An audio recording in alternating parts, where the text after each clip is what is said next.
Hi, I'm firearms attorney Gilbert Ambler, and I'm back today to talk about a subject which unfortunately I get many calls on every year, and it seems that the calls actually tick up a little bit around Christmas time, which is accidental NFA item possession. I'm talking about accidental possession of a National Firearms Act controlled item, something like a machine gun, short-barreled rifle, short-barreled shotgun, suppressor, or any other weapon, or destructive device.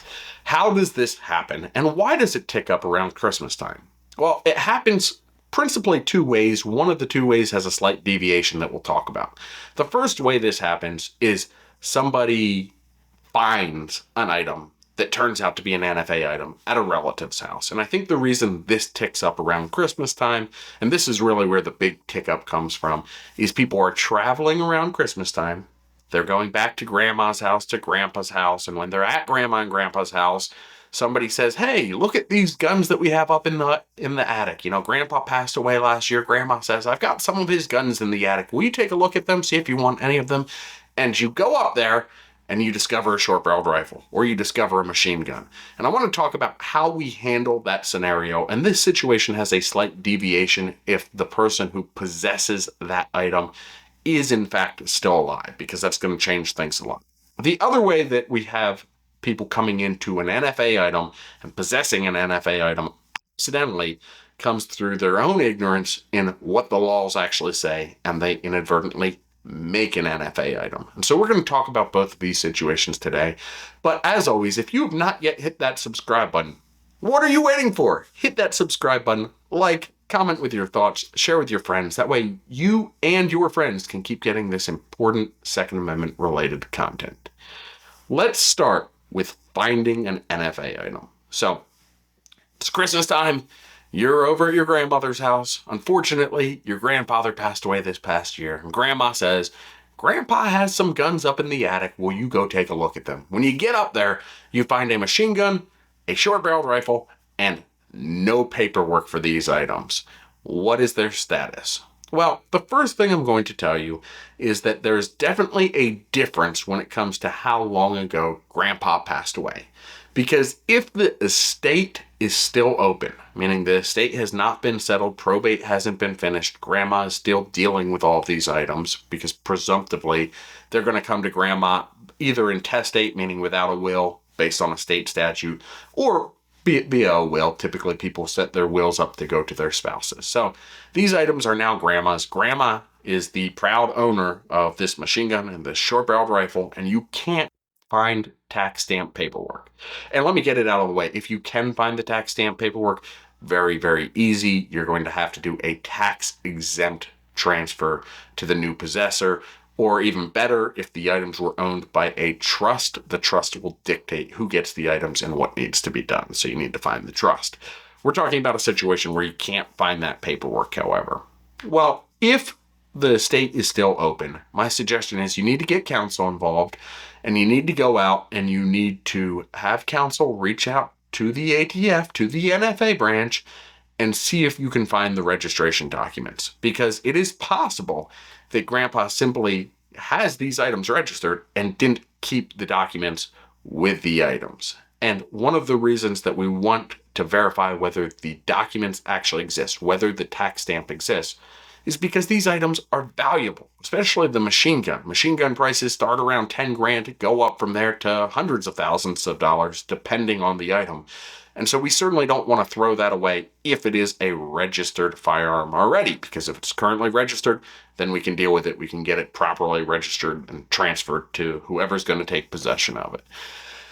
If the ATF, and if you engage a lawyer to query the ATF about the existence of a tax stamp, simultaneously, you need to be tossing the house looking for these documents, looking for these tax stamps. And I'll tell you, the ATF is somewhat notoriously unreliable in saying they can't find items when in fact the items are later found. For example, ATF comes back and says, we can't find registration documents for the machine gun.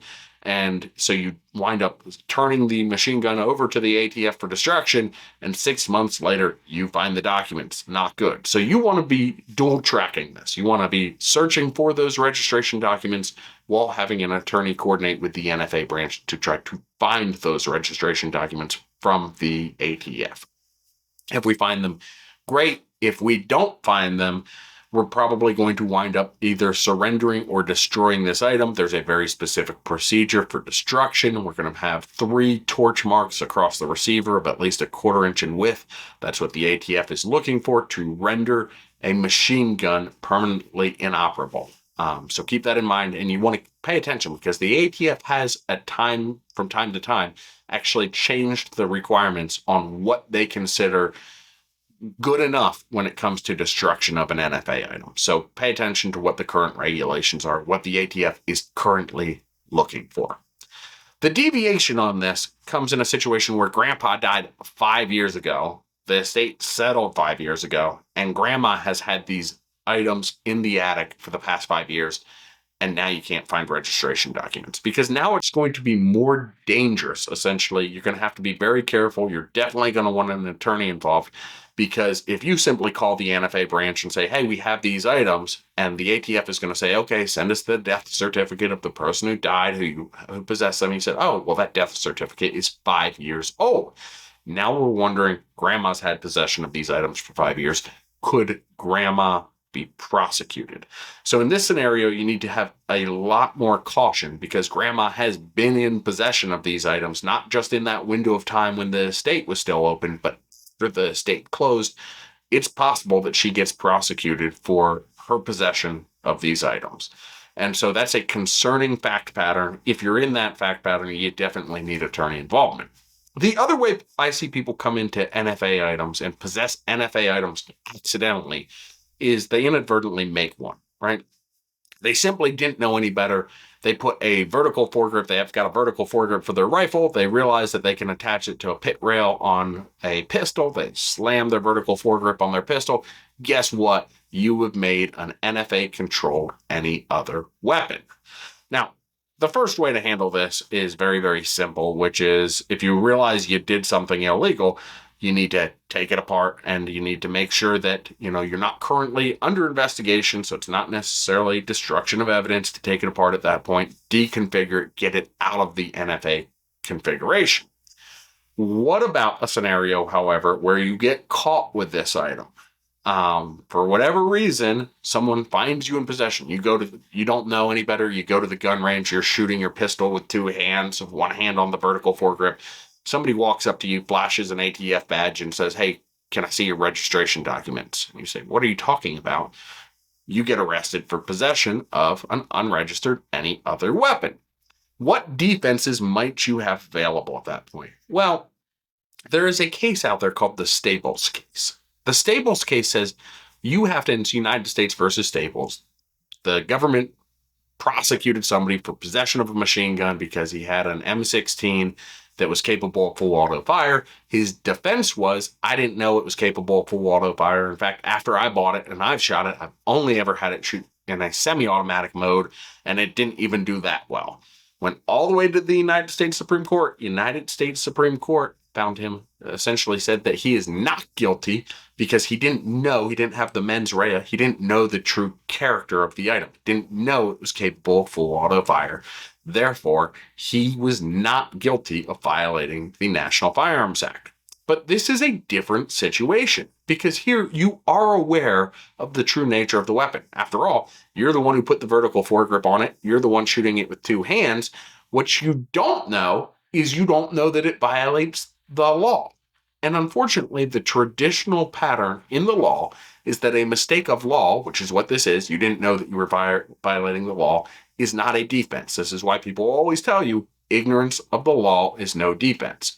What is potentially a defense is a mistake of fact, where you didn't know a critical fact. For example, an item internally in your firearm wore down so that the firearm could now fire automatically and you didn't realize it. So very, very big difference between mistake of law and mistake of fact.